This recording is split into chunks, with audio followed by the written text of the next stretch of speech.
Salam, xoş gördük sizləri. Bugün ölkələrin inkişaf səviyyəsinə görə təsnifatını apararkən nəzərə alınan amillərə baxacağıq. Ümumiyyətlə, dünya ölkələri hər biri özünə məxsus inkişaf göstəricilərinə malikdir. Buna görə də bir-birlərindən fərqlənirlər. Bu meyarlara misal üçün göstərə bilərik əhalinin sayı, ölkədə təhsil səviyyəsi, səhiyyə səviyyəsi, ümumdaxili məhsulun həcmi və digər göstəricilər nəzərə alına bilər. Ölkələr bu göstəricilərə görə iki qrupa ayrılır: inkişaf etmiş ölkələr və inkişaf etməkdə olan ölkələr. Gəlin inkişaf etmiş ölkələrin xüsusiyyətlərinə baxaq. İnkişaf etmiş ölkələrdə ilk növbədə ümumdaxili məhsulun həcmi çox olmalıdır. Ümumdaxili məhsul nədir? Ümumdaxili məhsul ölkə ərazisində istehsal olunan məhsulun dəyəridir. Yəni bu həm milli şirkətlərin istehsal etdiyi məhsuldur, həm ölkədə yerləşən xarici şirkətlərin istehsal etdiyi məhsuldur. Bunların dəyəri bizə verir ümumdaxili məhsulun həcmi.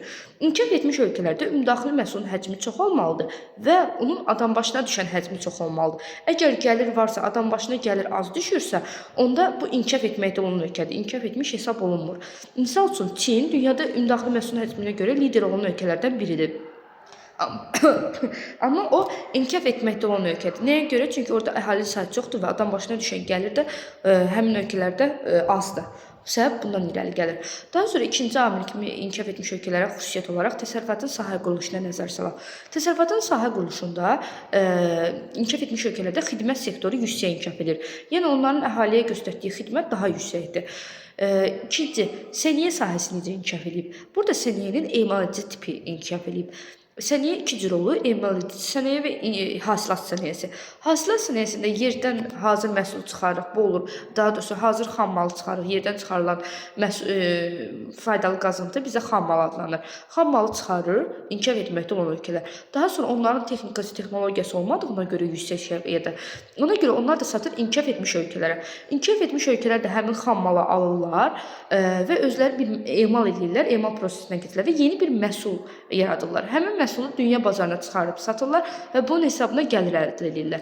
Deməli, inkişaf etmiş ölkələrdə emaledici sektor yüksəkdir. Onlar xam malı alır, ondan yeni bir məhsul istehsal edir. Bu deməkdir emaledici sənayye sektoru. Daha sonra kənd təsərrüfatı. İnkişaf etmiş ölkələrdə əsasən kənd təsərrüfatının heyvandarlıq yüksək inkişaf edib. Amma kənd təsərrüfatında əkinçiliyin inkişaf etdiyi regionlar da var. Məsəl üçün, Cənubi Avropa regionunda Aralıq dənizi iqlim vilayətində yerləşir. Burada da əkinçilik üçün əlverişli iqlim şəraiti var. Buna görə də əkinçilik yüksək inkişaf edib bu regionda. Kənd təsərrüfatının özü də iki tip ayrılır. Ekstensiv tipli kənd təsərrüfatı var və intensiv tipli kənd təsərrüfatı var. İnkişaf etmiş ölkələrdə intensiv tipli kənd təsərrüfatı üstünlüyü təşkil edir. Bu nə deməkdir? Misal üçün, kənd təsərrüfatında, əkinçilikdə məhsulu artırmaq üçün, inkişaf etməkdə olan ölkələr məhsulu artırmaq üçün ərazinin sahəsini böyütməklə məhsulu artırırlar. Amma inkişaf etmiş ölkələr texnika və texnologiya tətbiq eləməklə və yaxud da dərman preparatlarından istifadə etməklə həmin ərazidə, eyni ölçüdə həmin ərazidə daha çox məhsul əldə edirlər. Yəni, məhsuldarlığı artırmağa çalışırlar inkişaf etmiş ölkələr. Bu da kənd təsərrüfatında intensiv tip sayılır. Daha sonra sənayyesini dedik, kənd təsərrüfatını dedik, xidmətini dedik. Sonra əhalisinin sayına baxaq. Əhalinin sayı təbii artım hesabına, bir də mexaniki artım hesabına artır deyirik. İnkişaf etmiş ölkələrdə təbii artımın birinci tipi, yəni müasir tipi xarakterlidir. Bu nə deməkdir? Təbii artım, yəni doğum da aşağıdır, ölüm də aşağıdır. Buna görə təbii artım aşağıdır. Ona görə əhalinin demoqrafik qocalması prosesi gedir inkişaf etmiş ölkələrdə. Çünki orta ömür müddəti burada yüksəkdir. Əhalinin sayı, yəni yaş cəhətdən, yaşı getdikcə artır, amma aşağıda doğum sayı azdır. Buna görə deyirik ki, əhalide demoqrafik qocalma prosesi baş verir.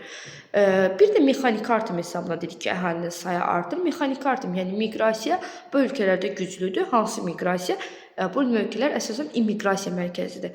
Miqrasiya da iki yerə bölünür: emiqrasiya və immiqrasiya. Emiqrasiya ölkədən gedən əhalidir, immiqrasiya isə ölkəyə gələn əhalidir.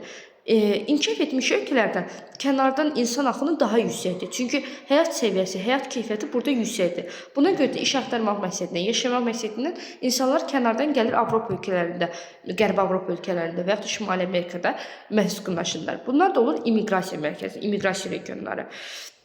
Sonra həyat səviyyəsinə gəldikdə, inkişaf etmiş ölkələrdə həyat səviyyəsi də yüksəkdir. Həyat səviyyəsi iki göstərici ilə xarakterizə olunur: həyat şəraiti və həyat keyfiyyəti göstəricilərindən. Həyat şəraiti dedikdə əhalinin maddi vəziyyəti nəzərdə tutulur. Həyat keyfiyyəti dedikdə isə müəyyən göstəricilər, iqtisadi, ekoloji, mədəni amillər nəzərdə tutulur. İnsanların həyat şəraitini müəyyən eləmək, səviyyəsini müəyyən eləmək üçün BMT tərəfindən hər il insan inkişaf indeksi hesablanır. İnsan inkişaf indeksində 3 göstərici nəzərə alınır. Orta ömür müddəti, ümumdaxili məhsulun adam başına düşən həcmi və təhsil səviyyəsi.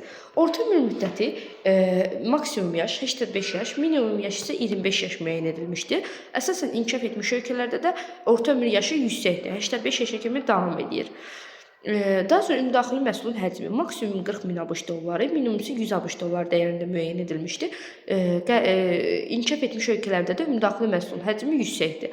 Və təhsil səviyyəsi, təhsil alanların daha doğrusu payı. Bu da iki göstərici ilə xarakterizə olunur. Savadlıq səviyyəsi və deməli təhsil alanların payı ilə. Savadlıq səviyyəsi deyəndə ölkədə yazıb oxuya bilən əhalinin sayı nəzərdə tutulur. Təhsil alanların payı dedikdə isə ölkədə ibtidai, orta və ali təhsil, tam orta təhsil və ali təhsil nəzərdə tutulur. Bunlara nəzərən təhsil alanların payı müəyyən edilir.